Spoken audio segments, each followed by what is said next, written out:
আমাদের প্রাণপ্রিয় চাঁদপুর জেলার হাজীগঞ্জ থানার সবচেয়ে সুন্দর ও মনোরম পরিবেশে নান্দনিক সাজে 13 February Mark Land Park and Restaurant উদ্বোধন করা হয়। আজকের এই ভিডিওতে আপনাদের সামনে Mark Land Park and Restaurant নিয়ে তুলে ধরবো। আসসালামু আলাইকুম, আমি তানভীর আছি আপনাদের সাথে নতুন একটি ব্লগ ভিডিও নিয়ে। এই মার্ক ল্যান্ড পার্ক অ্যান্ড রেস্টুরেন্টটি কাটাখালী অথবা রামগঞ্জ থেকে হাজীগঞ্জ যাওয়া সড়কের পাশে সোনাইমুড়ি গ্রামে অবস্থিত। এই পার্কটি দেখার জন্য আমি আর আমার বন্ধুরা মিলে চলে আসলাম খাজুরিয়া এলাকা থেকে সোনাইমুড়ি গ্রামে। এর ভিতরে প্রবেশ করতে হলে প্রথমে 50 টাকা দিয়ে টিকিট কাটতে হবে। 50 টাকা দিয়ে টিকিট কাটার পর টিকিট জমা দিয়ে তারপরে ভিতরে প্রবেশ করতে পারবেন। ভিতরে প্রবেশ করলে সামনে দেখতে পাবেন একটি ঝর্ণার সামনে রয়েছে একটি দৃষ্টিনন্দন রেস্টুরেন্ট, যেটা কিনা দেখে মনোমুগ্ধকর হওয়ার মতো একটি রেস্টুরেন্ট। এই রেস্টুরেন্টের চারপাশে রয়েছে ট্রেন চলাচলের সুবিধা। রেস্টুরেন্টের চারপাশ দিয়ে ট্রেন চলবে এবং কি মাঝখানে বসে মানুষ খাবার খাবে। এই ট্রেনের মধ্যে ছোট বড় সবাই উঠতে পারবে। রেস্টুরেন্টের পাশে রয়েছে একটি দোলনা, এই দোলনার মধ্যে ছোট বড় সবাই চড়তে পারে। মার্ক ল্যান্ড পার্কের ভিতরে ঢুকতে দক্ষিণ সাইডের কর্নারে রয়েছে একটি কৃত্রিম ঝর্ণা, তার মাঝে রয়েছে বাঁশের একটি ছোট ব্রিজ, যেখানের মধ্যে ছবি তোলার মতো পারফেক্ট একটি জায়গা এবং কি মনোমুগ্ধকর পরিবেশ। নতুন কোনো কিছুর প্রতি আমাদের সবারই একটু বেশি আকর্ষণ কাজ করে। তাই নতুন mark Land Park and Restaurant উদ্বোধন হওয়ার পর পরে চলে আসলাম দেখার জন্য এবং কি আপনাদের সামনেও তুলে ধরার চেষ্টা করতেছি। তো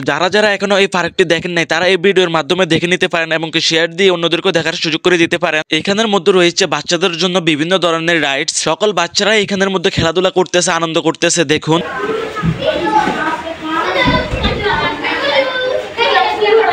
দেখুন এখানের মধ্যে রয়েছে একটি লাভ বক্স, ছবি তোলার জন্য ব্যাকগ্রাউন্ড হিসেবে খুবই সুন্দর একটি প্লেস। রাতের বেলা এগুলো খুবই সুন্দর দেখা যায়। এগুলোর ভিতরে বিভিন্ন কালারের লাইটিং ফিটিং করা, রাতের বেলা এগুলো জ্বালিয়ে দেওয়া হয়, দেখতে খুবই সুন্দর দেখা যায়। সম্পূর্ণ এই পার্কটি বিভিন্ন কালারের লাইটিং করা। রাতের বেলা ঘুরতে আসলে দেখতে পাবেন ভিন্ন ধরনের ভিউ। রাতের বেলা মার্ক ল্যান্ড পার্কটি খুবই সুন্দর ও মনোমুগ্ধকর পরিবেশে দেখা যায়। আপনারা ইচ্ছা করলে এখানের মধ্যে ফ্যামিলি নিয়ে ঘুরে যেতে পারেন। তো দেখুন এখানের মধ্যে রয়েছে একটি সুইমিং পুল এবং সুইমিং পুলের দুপাশে রয়েছে দুটি ঝর্ণা। এই সুইমিং পুলের মধ্যে ছোট ছোট বাচ্চারাও সাঁতার কাটতেছে এবং সুইমিং পুলের উপরে রয়েছে ছোট্ট একটি ব্রিজ। হাজীগঞ্জ উপজেলাতে তেমন কোনো পার্ক অথবা ঘোরার মতো তেমন কোনো প্লেস নাই। এটিই হবে এই উপজেলাতে সবচেয়ে সুন্দর ও মনোমুগ্ধকর পরিবেশ ও বিনোদন কেন্দ্র। এখানের মধ্যে ছোট থেকে বড় সবাই এসে ঘুরে ঘুরে সময় কাটাতে পারেন। হাজীগঞ্জ উপজেলার মধ্যে বর্তমানে এটি হবে আপনার জন্য সুন্দর একটি জায়গা এবং কি সুন্দর একটি প্লেস।